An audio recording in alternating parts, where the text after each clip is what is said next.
para entender un poco esto del fenómeno de la excarcelación de Fariña. ¿Qué tal, Hugo? Miguel Sorraquín te saluda, ¿cómo estás? ¿Qué tal? ¿Cómo están? Bien, bien. Bueno, tras la noticia de la salida de Fariña, tras sus declaraciones de arrepentido, uno piensa, bueno, y ahora todos se arrepentirán y le echarán la culpa a otros y todos terminarán acomodados. ¿Cómo funciona esto que parece que es una ventanita por donde pudieron hacer esto y todavía no está muy legislado, y creo que hay un proyecto que está yendo para que se legisle? ¿Qué nos puedes contar de todo esto? Bueno, lo primero que te puedo decir es que es un fenómeno a nivel mundial. Ayer, por ejemplo, el presidente del Consejo de Estado de Francia anunció la decisión del gobierno francés de crear una normativa especial para proteger a los denunciantes en Francia. Y esta medida va a ser incluso promovida por el gobierno, colocando un 0800 donde la gente va a poder llamar y hacer las denuncias de manera anónima, y después el gobierno francés lo va a derivar a los distintos organismos de control. Tiene que ver con la lucha contra el terrorismo, tiene que ver con la lucha contra el crimen organizado y, por supuesto, la lucha contra la corrupción. Así que me parece que es un fenómeno, el que ocurre en Argentina hoy es un fenómeno que se está dando en el mundo, y tiene que ver con que el Estado de Derecho, con las herramientas tradicionales, no puede enfrentar eficientemente el descubrimiento y castigo de ciertos delitos complejos, como la corrupción. Entonces, fomentar que las personas que estaban de un bando, el bando de los malos, pasen al bando de los buenos, tiene que hacerse a través de incentivos. Y el incentivo principal que tiene el sistema penal es la pena, ¿no? Entonces, me parece que reducir pena, condonar pena o eximir de pena es la moneda de cambio que puede generar que los malos pasen al lado de los buenos. De la mano de eso, por supuesto que como toda herramienta de política criminal, como todas las herramientas de política criminal, como fue en su momento la probation, la suspensión del juicio a prueba o el juicio abreviado, tiene que ser manejado con máxima cautela y sin afectar garantías constitucionales, ¿no? Esto es lo que me parece que tiene que entrar al centro de la discusión para que sea una discusión seria y enriquecedora para la sociedad democrática que estamos construyendo, que este instituto no sea mal utilizado.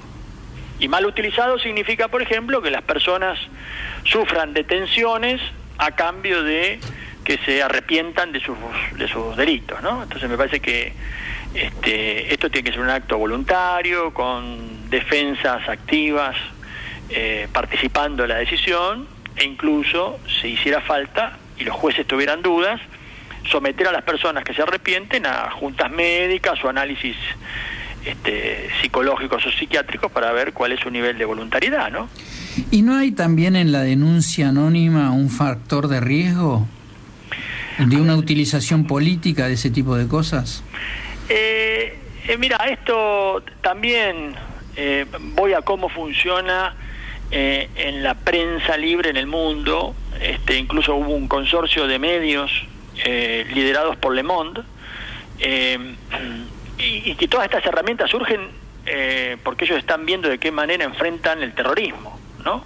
Uh-huh. Que mata ciudadanos todo el tiempo y que no tienen las herramientas que tienen los jueces y los fiscales, no alcanzan. Entonces Le Monde creó una herramienta tecnológica por la cual denunciantes anónimos pueden mandar información y elegir a qué periodista se la mandan, y si el periodista valida a través de los métodos propios de la investigación periodística, 3 fuentes independientes, bueno, recién ahí se produce la publicación. Entonces, yo por sí, digamos, digamos simplemente como prejuicio dogmático, decir que la denuncia anónima es mala, no estoy de acuerdo.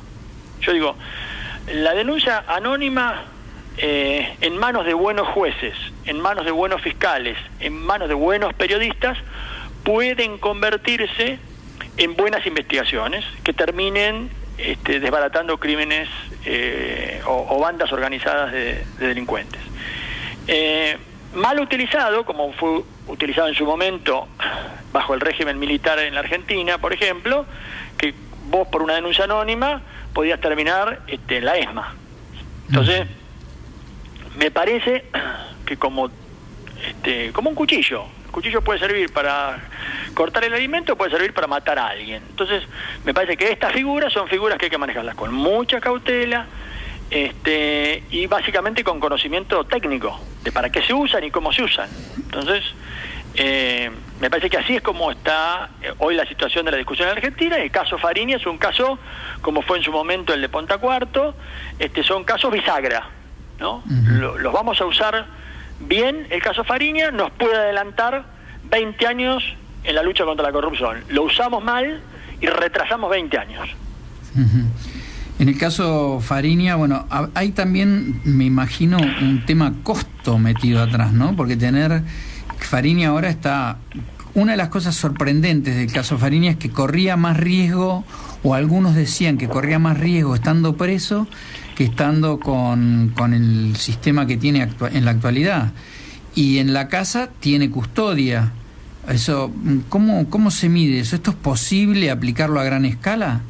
Bueno, mira, estamos, acordate en qué lugar del mundo en materia de protección de derechos, y la verdad que tenemos todo por hacer. Sobre 24 provincias de la Argentina hay 17 subsistemas distintos y no coordinados de protección de testigos y arrepentidos.